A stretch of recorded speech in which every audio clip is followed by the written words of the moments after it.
যদি কোনো মুসলমান আল্লাহর উপর বিশ্বাস করে, নিজের উপরে আপতিত সম্পদ, এই সম্পদের জন্য সে নির্দিষ্ট পরিমাণে হিসেব করে যাকাত আদায় করে, নির্দিষ্ট পরিমাণ যাকাত যদি সে আদায় করে, আল্লাহ রাব্বুল আলামিন ওই বান্দার যাকাতের উসিলায় প্রথম উপকার হবে, তার অর্জিত সম্পদের ভেতরে আল্লাহ বারাকা দান করবেন।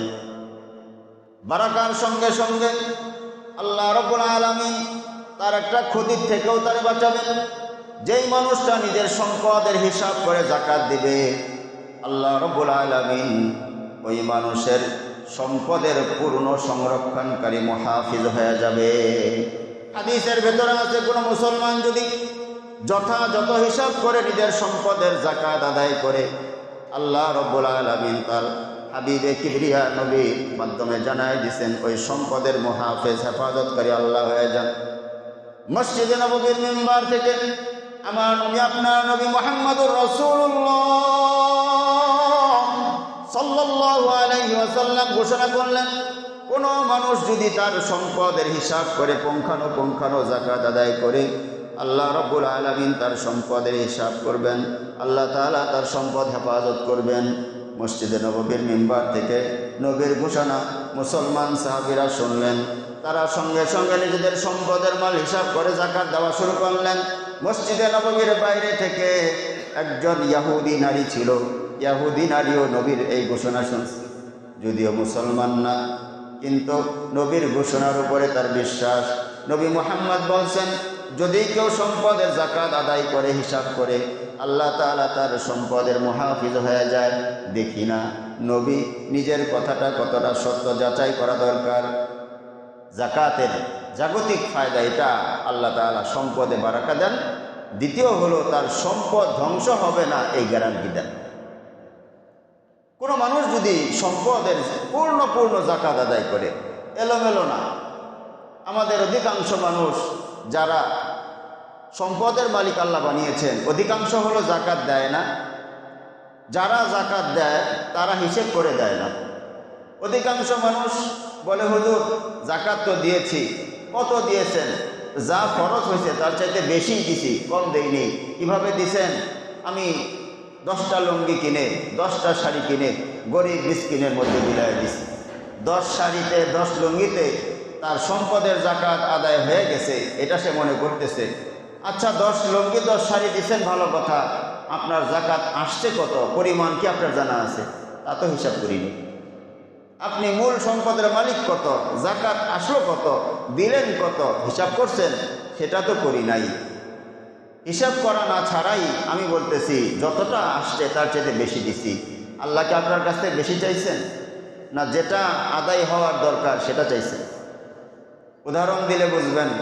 আমাদের জন্য 4 রাকাত নামাজ আল্লাহ রাব্বুল আলামিন ফরজ করছেন। ধরেন জোহরের নামাজ 4 রাকাত ফরজ, অথবা আজকের জুমার নামাজ 2 রাকাত ফরজ। এই 2 রাকাতে সিজদা লাগবে কয়টা? বলেন না, 4টা। 4 সিজদা লাগবে। আপনি চিন্তা করলেন জুমার নামাজে মাত্র 4টা সিজদাই তো, ওই মসজিদের কোণার থেকে ঢুকে আপনি এক জায়গায় বসে ধপাধপ 8টা 9টা 10টা 12টা সিজদা দিয়ে ফেললেন। সিজদা দেওয়া শেষ, মসজিদ থেকে বের হয়ে যাচ্ছেন। ইমাম সাহেব জিজ্ঞেস করলেন, কি ব্যাপার হাজির সাহেব, বের হয়ে যান, কারণ কি? আমার নামাজ হয়ে গেছে। কেমনে হইল? আপনার জুমার নামাজের সিজদা মাত্র 4টা, আমি তো 4টা না 8টার উপরে দিয়ে ফেলছি, 10টা 12টার কম দিইনি। কি বলেন? জুমার নামাজ আদায় হয়ে যাবে, ফরজিয়াত আদায় হবে। কেন? বেশি দিচ্ছেন কিন্তু নিয়ম মতো দেন নাই। আল্লাহ রাব্বুল আলামিন বলছেন, গোলাম যাকাত তো দিবা, কিন্তু এলোমেলো দিবা না, যতটুকু চাই ততটুকু দিবা। তোমার 100 টাকার মধ্যে 2.5 টাকা চাই, 40 টাকায় 1 টাকা চাই, তুমি বেশি দিবা কেন? 1 টাকাই দাও, তবে হিসাব করে দাও।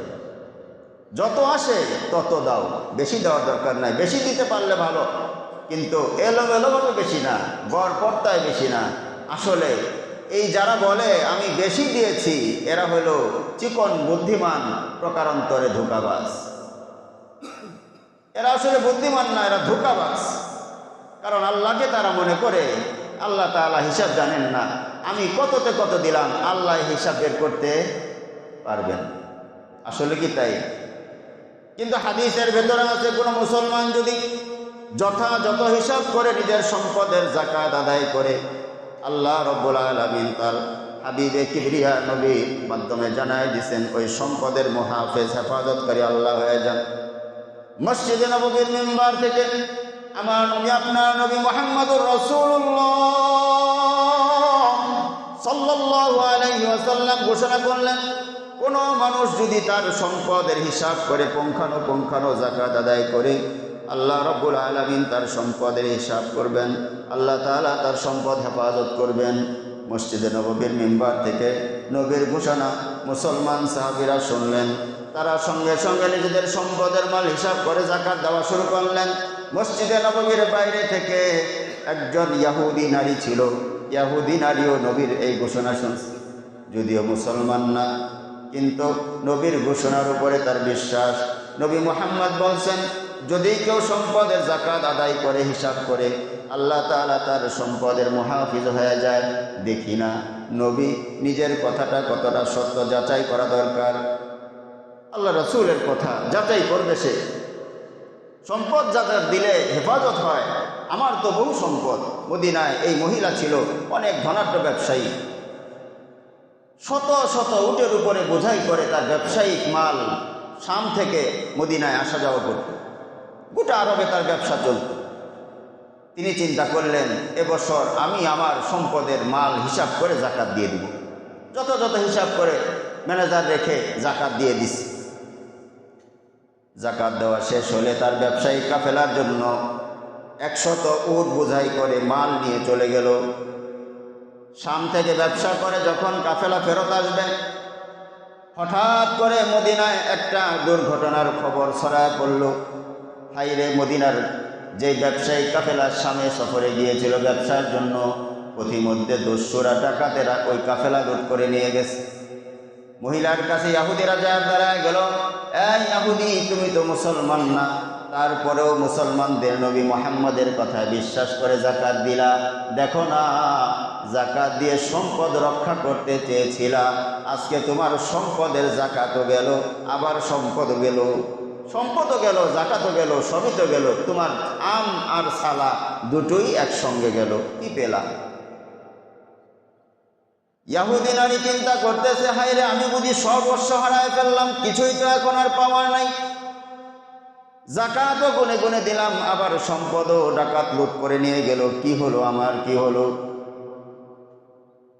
আল্লাহ রাসূল সাল্লাল্লাহু আলাইহি ওয়াসাল্লামের কথা বিশ্বাস করে যাকাত দিয়ে ঠকে গেলাম কিনা।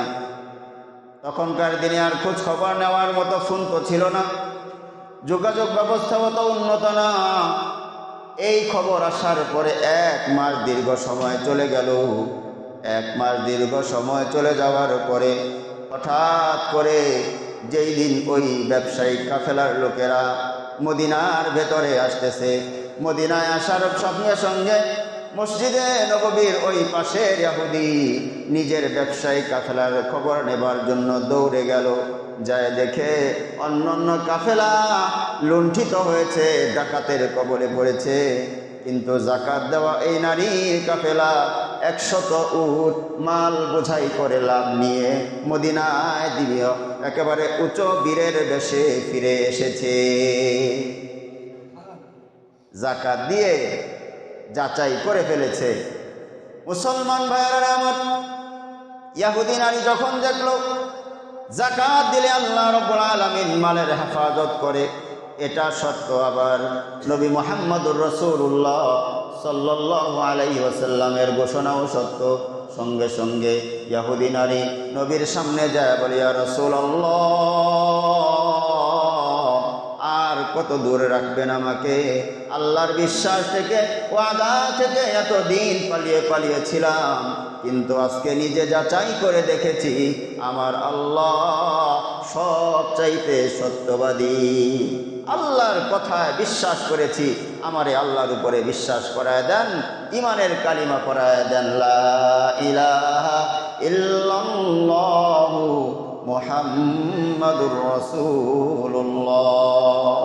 বিশ্বাস করে যাকাত দিলে যাকাতে আমার সম্পদ রক্ষা করবে ইনশাআল্লাহ। সাহাবীদের এই ঘটনার পরে আরেকটা ঘটনা আপনাদেরকে শোনাবো। এটা সাহাবীদের সময় কান্না বহু পরের।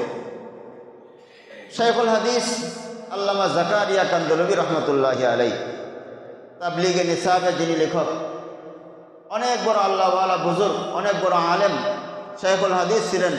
মাজাহিরুল উলুম সাহারানপুর মাদ্রাসা, ইন্ডিয়াতে, ভারত উপমহাদেশে দারুল উলুম দেওবন্দের সমপর্যায়ের যে সকল মাদ্রাসা আছে এর মধ্যে মাজাহিরুল উলুম সাহারানপুর এটাও একটা উল্লেখযোগ্য মাদ্রাসা। তিনি তার জীবনী গ্রন্থ আপ বিতি এই কিতাবের ভেতরে ঘটনা আনছেন। তার মাদ্রাসার একজন হিসাব রক্ষক ছিল হাজী সাহেব। তিনি খুব উচ্চ শিক্ষিত না। এই লোকের হিসাব রক্ষক হওয়ার মৌলিক গুণ হলো এই লোক ছিল বড় আমানতদার। কোনো মানুষ তার কাছে আমানত রাখলে তিনি খেয়ানত করতেন না। সঙ্গত কারণে এই মাদ্রাসায় তার হিসাব রক্ষকের দায়িত্ব, মাদ্রাসার টাকা পয়সা তার কাছে তিনি হিসাবও করেন, তার জিম্মাদারিতে এটা থাকে। তার বিশ্বস্ততা এবং আমানতদারিতার খবর পেয়ে এলাকার গরিব ব্যবসায়ী, বিভিন্ন শ্রেণী পেশার মানুষ তারাও নিজেদের সম্পদ তার কাছে আমানত রাখে। এই লোকে একটা অভ্যাস ছিল, তিনি যখন কথা বলতেন, মানুষের কথা বলতে সময় বিভিন্ন অতিরিক্ত শব্দ বলার একটা প্রবণতা আছে। কেউ কথা বলার সময় বলে, আমার কথা বুঝছেন তো, কথা বুঝাইতে পারছি তো, বুঝছেন তো বুঝেননি, এরকম নানাবিধ কথা বলে। এই লোকের একটা জবানের সমস্যা, এই কথা বলার সময় বলতো আল্লাহ কি ফজলছে, আল্লাহ কি ফজলছে, এরপরে তার কথা বলতো। একদিন অফিসে 8টার সময় হন্তদন্ত হয়ে ঘরে প্রবেশ করছেন। সকল জাকারিয়া কান্দলবী রহমতুল্লাহ সহকারে উস্তাদরা, অন্যান্য স্টাফরা বসা। অফিসে তিনি ঢুকতে ঢুকতে বলতেছেন আল্লাহ কি ফজল সে আল্লাহ কা গজব হো গিয়া। সবাই হেসে দিলেন। আল্লাহর ফজলে আল্লাহর গজব কেমনে হয়? আসলে আল্লাহর ফজলে এটা তো বলছে তার কথার ধাক্কা। সবাই বলল ঘটনা কি, কেমনে হইল? কিস তারা আল্লাহকে ফজল সে আল্লাহ কা গজব হো গিয়া, কেমনে হলো এটা আল্লাহর ফজলে আল্লাহর গজব? তিনি বলতেছেন আজকে রাত্রে যখন ঘুমাইছি মধ্যরাতে হঠাৎ দেখি করে চোর আসছে। চোর আসার পরে যখন আমার টাকার আলমারি ভাঙার চেষ্টা করতেছে, তালা খোলার চেষ্টা করতেছে, তো তাদের আওয়াজে আমার ঘুম ভেঙে গেছে। আমার ঘুম ভাঙার পরে আমি তাকায় দেখলাম কিছু মানুষ এরা তালা ভাঙার চেষ্টা করতেছে। আমি আগায় গিয়ে বললাম আপনারা কি টাকা চুরি করার জন্য আসছেন? এরাও কেমন শান্ত, বলতেছে হ্যাঁ টাকা চুরি করার জন্য আসছে। তিনি বললেন শোনেন, এই টাকাগুলো মানুষের আমানত। এখানে মাদ্রাসার টাকা আছে, মানুষের, গরিব মানুষের টাকা আছে, বড় লোকের টাকা আছে, সাথে আমারও টাকা আছে। তবে আমার যদ্দূর মনে পড়ে আমি আমার সম্পদের পূর্ণ হিসাব করে পুঙ্খানুপুঙ্খানু যাকাত আদায় করেছি। আর আল্লাহ রাব্বুল আলামিন বলছেন, তার নবী আমাদের শোনাইছেন, কোনো মানুষ যদি আল্লাহর উপরে বিশ্বাস করে যাকাত আদায় করে আল্লাহ তাআলা তার সম্পদের হেফাজত করেন। সুতরাং তোমরা চুরির চেষ্টা অব্যাহত রাখো, আশা করি আল্লাহ রাব্বুল আলামিন তোমাদেরকে সফল হতে দিবেন না, তোমরা টাকাও নিতে পারবেন না। এই কথা বলে আমি ঘুমায় গেছি। চোর তার চেষ্টা করতেছে। তাহাজ্জুদের সময় যখন হয়ে গেল তিনি উঠলেন, উঠে দেখেন তারা তাদের চেষ্টা অব্যাহত, এখনও তালা ভাঙতে পারে নাই, টাকাও নিতে পারে নাই। তিনি নিজের মতো বের হয়ে গেলেন, ওযু ইস্তেনজা সেরে তাহাজ্জুদ পড়লেন। তাহাজ্জুদ পরে তিলাওয়াত, জিকির আজকার যা করার সেগুলো তিনি করছেন। ফজরের আজান যখন হয়ে গেছে, এবার তিনি মসজিদে যাবেন। বললেন যে আমি আবারও তোমাদের বলছি, তোমরা না তোমাদের বাপ দাদা 14 গোষ্ঠী যাই না যদি চেষ্টা করো, এরপরে ওই তালা ভাঙতে পারবা না, কারণ আমি আমার সম্পদের পূর্ণ হিসাব করে যাকাত দিয়েছি। সুবহানাল্লাহ। আমি আমার নামাজের সময় হয়ে গেছে, আমি নামাজে গেলাম, তোমরা চেষ্টা করতে থাকো। নামাজে চলে গেছি, ফজরের নামাজ পড়েছি, নামাজের পরে যথা আমল করে ইশরাক শেষ করেছি। ইশরাক শেষ করে আমার মতো করে আমি আবার ঘরে ফিরছি।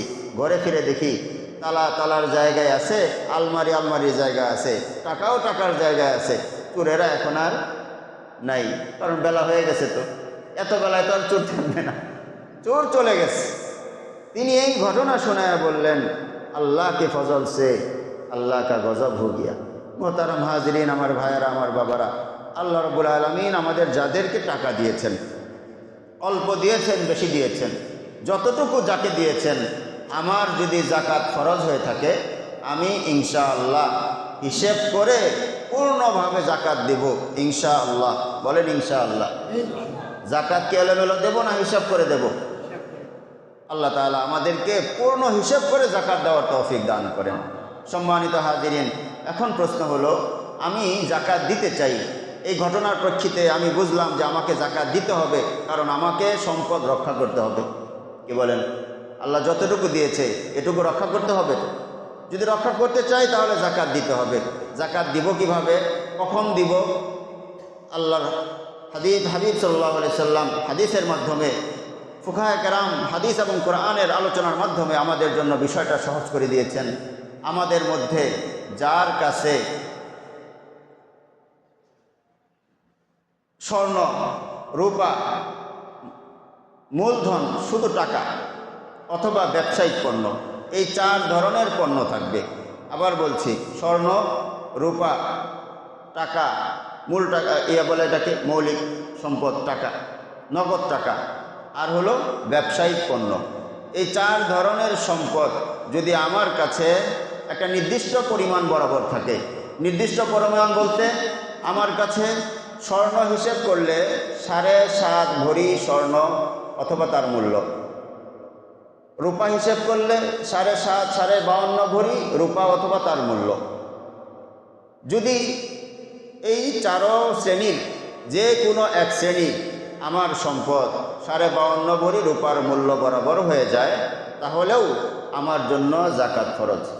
এবার এই পরিমাণ অর্থ শুধু স্বর্ণ অথবা শুধু রূপা অথবা শুধু ব্যবসায়িক পণ্য অথবা মূলধন টাকা পয়সা, এর মধ্যে যে কোনো একটি আমার কাছে যদি 52.5 ভরি রূপা এর মূল্য অথবা 7.5 ভরি স্বর্ণ অথবা এর মূল্য যে বরাবর হোক, আমার জন্য জাকাত ফরজ।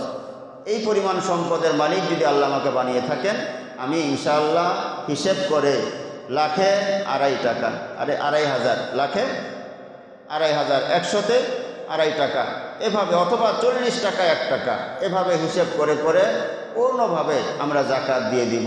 আল্লাহ তাআলা আমাদেরকে জাকাত দেওয়ার তৌফিক দান করেন। সম্মানিত হাজিরিন, সাথে কিছু গুরুত্বপূর্ণ নোটসটি হলো, আমরা অনেকে মনে করি আমার কাছে স্বর্ণ আছে কিন্তু 7 ভরি নাই, 7.5 ভরি নাই, অন্যান্য টাকা পয়সা আছে, 7 ভরি 7.5 ভরি নাই বিধায় আমি জাকাত দিই না। আসলে আমরা আলোচনার প্রেক্ষিতে এটা কি বুঝলাম, স্বর্ণ 7.5 ভরি না হলে জাকাত দেওয়া যাবে না এরকম, নাকি 7.5 ভরি পরিমাণ টাকা পয়সা হলেও, রূপার দাম হলেও আমার উপরে জাকাত চলে আসবে?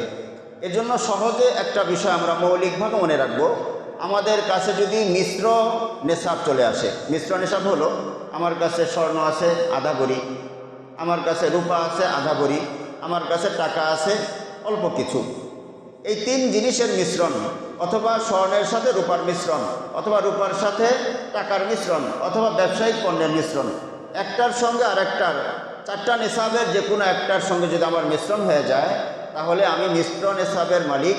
এই হিসেবে আমার জন্য জাকাতের পরিমাণ হলো 52.5 ভরি রূপার মূল্য। কথা সহজে বুঝছেন তো?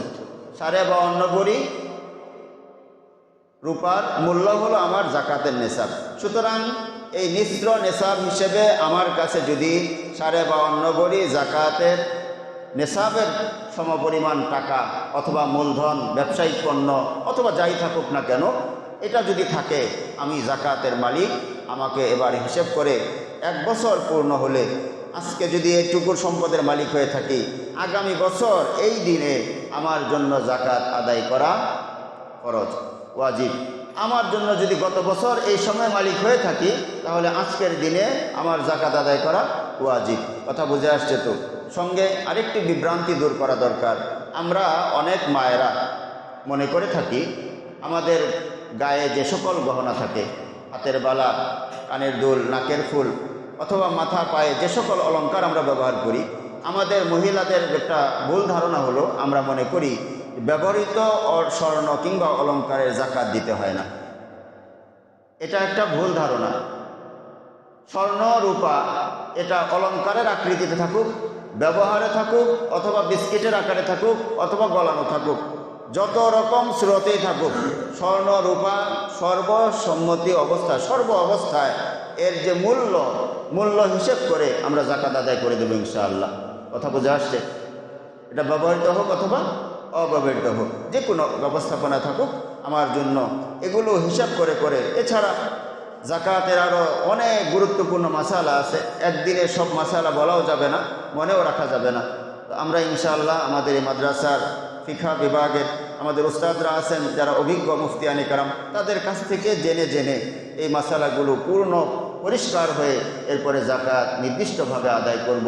আল্লাহ তাআলা আমাদের সকলকে জাকাতের মাসালা বুঝে, ফজিলত বুঝে আদায় করার তৌফিক দান করেন।